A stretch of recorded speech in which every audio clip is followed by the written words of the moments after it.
Ryan, thank you so much and for your introduction, and to everyone at Bright Blue today for very much hosting this debate. And of course, since your foundation in 2014, Bright Blue has offered intelligent and thoughtful contributions to conservative debate and discussion. And as we all know, the battle of ideas is at the very heart of conservatism, which is why I'm delighted to join you all today and really participate in this wider topic of what next for immigration. For too long, for several decades in fact, immigration was a democratic outlier. And when politicians and commentators discussed immigration, we inevitably heard a discussion based on economics and culture. The crucial principle which was overlooked was the principle of democracy. And it was seen as entirely proper for the British people to express their wishes at the ballot box on matters such as taxation, healthcare, education, pensions, international relations, the environment, and law and order. And yet concerns about immigration, its impact upon communities or control over immigration numbers or policy, would in some quarters be met with derision and scorn by parts of the political class. Far too many politicians were indifferent to public opinion about this issue, and too many were happy to assert that even raising the topic of immigration was racist. It has taken a referendum and a change of government for politicians to recognise that by choosing to ignore this issue, public frustration has also contributed and led to the reframing of this debate. It is a fact that successive governments have failed to control immigration, and there are a whole number of reasons as to why. And the problems and unhappiness caused amongst the public became impossible for any politician to continue to ignore. The British people voted to take back control of our borders in the 2016 EU referendum. They then drove the message home again at the 2019 general election. And political parties of every hue have an obligation and a responsibility to face reality. In 2016, the British people withdrew their consent to be governed, in part by the European Union. They also withdrew their support for a broken immigration system. We therefore have a democratic mandate and imperative to fix it. In addition to seeking to fix the broken system, we also have a responsibility to dispel many of the false myths and assertions around this issue. Some still deny that immigration could ever be excessive, inanely claiming that it's only ever a question of adequate investment. This is to deny reality. People across the country do not want their communities and way of life to change beyond recognition. And yet, acknowledging this is not to be anti-immigration. Neither I, the Prime Minister, or our great country are anti-immigration. And to those who say that I am, they are wrong. Instead, they are seeking to sow dissent, rather than address the very concerns raised by the British public. It is an undeniable fact that immigration has and continues to enrich, in every sense of the word, our nation immeasurably. People from every part of the world are here in the UK and are making enormous contributions to our society, culture, economy, and individual lives. We all cherish this, and I want this to be part of our national life and our place in the world, and for it to become stronger. Immigration is part of my own story. My family are forced from Uganda, and they had the privilege to make a home here in the UK. They worked ferociously hard to keep a roof over our heads and to secure a life for my family. And I owe them more than I can ever say. And I'm proud as a Briton, and I'm proud of my parents and of my British Indian background. And I joined the millions of British Indians and children of migrant families who have established a life in one of the greatest countries in the world. But there are many who struggle with this concept, in particular those on the political left, who have the audacity to think that they own the monopoly of thought on the issue of race and immigration. But let me make one thing absolutely clear. They do not. Neither do they speak for the silent majority who look to their government to establish appropriate measures and controls on who comes to and settles in the UK. I believe in fairness and in law and order. And I love our country just as much as someone whose great-great-grandparents were born here. And I want our nation to succeed. The government is taking back control of immigration because there is such a thing as too much immigration and such a thing as too little immigration. And yes, the optimal level will be different at different times, and no, calculating it may not be an exact science. That does not mean we should conclude it is hopeless. The answer is to fix the system, to make it logical and fair. The first thing we have done is to restore public confidence in the immigration system. Over the last few decades, public confidence in our broken system was shot to pieces. But we've already taken a number of important steps, delivering on election manifesto promises of ending free movement and introducing a new points-based immigration system. We have published a fair but firm plan to stop people risking their lives on dangerous journeys to the UK, break the business model of people smuggling gangs, and to speed up the removal of those with no legal right to be here. But we know there is more to do. The simple reality is, it is not possible for everyone who wants to come and live here to do so. The concept of open borders is a flawed one. It would not be fair to the people of this country, whose taxes fund public services and who have made it clear that they want control. It would not be fair to those fleeing torture and persecution who want to use safe and legal routes to get here. The United Kingdom has a long, proud tradition of providing home for people fleeing persecution and oppression, such as Jewish people escaping Hitler in the 1930s and 40s, Hungarians in the 1950s as the Soviet menace rolled in, exiled Ugandans in the 1970s, Bosnians from the war-ravaged former Yugoslavia in the 1990s, and victims of the Syrian conflict in more recent times. The entire government is committed to a generous and compassionate approach to those in need, and many of us have an intensely personal reasons for feeling this way. There is another wrong-headed approach to immigration that we must challenge, and this is the fantasy approach. It is sheer fantasy to say that we can give home to anyone who wants to come here. Currently, there are an estimated 80 million displaced people around the world. And as I have said before, our asylum system is fundamentally broken. It is so unwieldy that the costs of the system have skyrocketed to more than £1 billion this year. Our new plan for immigration is key to fixing this. It will improve routes to those in need so that they don't have to put their lives in the hands of people smugglers. Refugees who make their home here will be given support, more support to integrate into the community, learn English and to become self-sufficient. I want them not just to survive, I want them to thrive.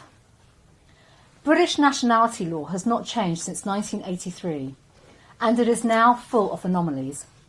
Under my plan, the Home Secretary will be able to grant citizenship in compelling and exceptional circumstances where someone has suffered historical unfairnesses beyond their control. We're also taking action so that the Windrush generation are not prevented from qualifying for British citizenship because through no fault of their own, they were unable to return to the UK and meet residence requirements. Immigration practices and processes of successive governments badly let down the Windrush generation, and I'm utterly determined that this should not happen again. And we will fix the injustice which prevents a child from acquiring their father's citizenship if their mother was married to someone else at the time of their birth. My hands will no longer be tied by an out-of-date, broken system. Our plan will reduce incentives for people to come here illegally, thereby removing the opportunity for criminal gangs to profit. Allowing these repugnant gangs to continue to line their pockets is morally wrong and against our national interest. The profits they make fuel other terrible crimes, including modern slavery and extreme violence. They use the same routes and methods to smuggle guns and drugs onto our streets. And we are coming after these gangs. Those responsible for these heinous crimes will face the full force of the law, with a new maximum life sentence for people smugglers. Since the start of 2020, we have secured more than 65 small boat-related prosecutions, totaling over 53 years in custodial sentences. Despite those who maintained the status quo, we will continue to enhance our operational efforts against them with greater powers for Border Force to stop small boats. Small boat detections reached record levels last summer, and as this summer approaches and the weather improves, more people will be encouraged to make these dangerous crossings.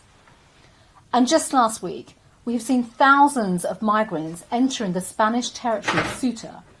Every day, people are putting their lives at risk, getting into small boats to cross the Mediterranean. There is a desperate need for reform of the global approach to ensure the protection of those who are genuinely fleeing persecution, so that they can find sanctuary in the first safe country, rather than placing their lives in the hands of people smugglers.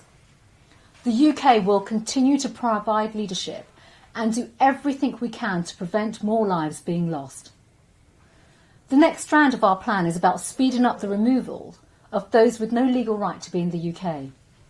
For too long, we have been frustrated by those who know how to play the system. More than 10,000 foreign national offenders remain in the UK. Among that number are individuals who have committed serious crimes, including murder and rape. Since the start of the year, we have removed more than 800 foreign national offenders. But there is much more to do, and we are taking further action. I have a message to those who seek to disrupt our enforcement officers. They should think about whether their actions may be preventing murderers, rapists, high harm offenders from being removed from our communities. And they should think long and hard about the victims of these crimes. We will not allow such disruption to prevail. Dismissing public concern about this state of affairs is monstrous. Refusing to deal with it would be a gross dereliction of duty. Enough is enough. We are listening to the British people, and we will deliver for them. And as set out in the Queen's speech, we will bring forward legislation to put the new plan for immigration into effect. The British people want an immigration system that is fair, and finally politicians have caught up with them.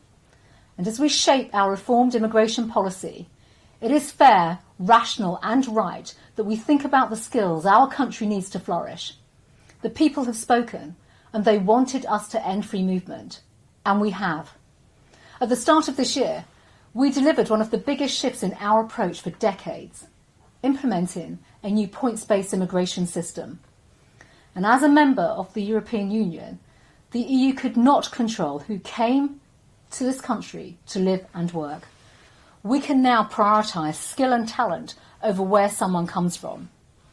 We know that high-skilled migration helps to foster innovation. That's important for our economic growth. The unprecedented and devastating pandemic has made the need of all of this much more greater, and of course the government has acted. We have removed the cap on skilled workers and granted free visa extensions for thousands of frontline healthcare workers and their dependents. And as society opens up, we look forward to brighter days, and our immigration system will play an important role, attracting the most qualified people from overseas, which will enable us to build back better and stronger. And yes, we want employers to train and invest in our domestic workforce, but we also know that they will always need access to global talent. This is why the system is designed to keep the UK at the forefront of innovation. We are introducing bespoke routes to enable more students, scientists, academics, investors and entrepreneurs to come here. Our global talent route for leaders in science, engineering, digital technology, medicine, humanities, arts and culture is already thriving. And recent reforms means that prestigious prize winners can fast-track the endorsement process and make a single visa application. We provided and promised a simpler sponsorship process for skilled workers, and we have delivered. Our immigration system must also let us respond quickly and effectively to world events. It worked very well in our response to the draconian national security laws imposed on Hong Kong by the Chinese government. In recognition of the UK's unique obligation to those with British national overseas status, we created the B&O visa.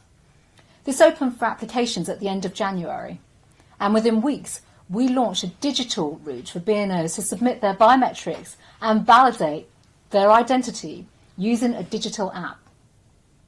Global Britain will always stand up for what is right and uphold our commitments, and this new route underlines that. This is how a flexible and modern immigration system should work. Far from turning away from the world, we are forging ever closer links with international partners. And Global Britain isn't just a slogan, it's a philosophy that underpins everything we do. Earlier this month, I signed a groundbreaking agreement with India. It tackles illegal migration, both in the UK and India, accelerating the process of those who have no legal right to stay. But it also gives opportunities to thousands of British and Indian citizens to live and work legally in each other's countries.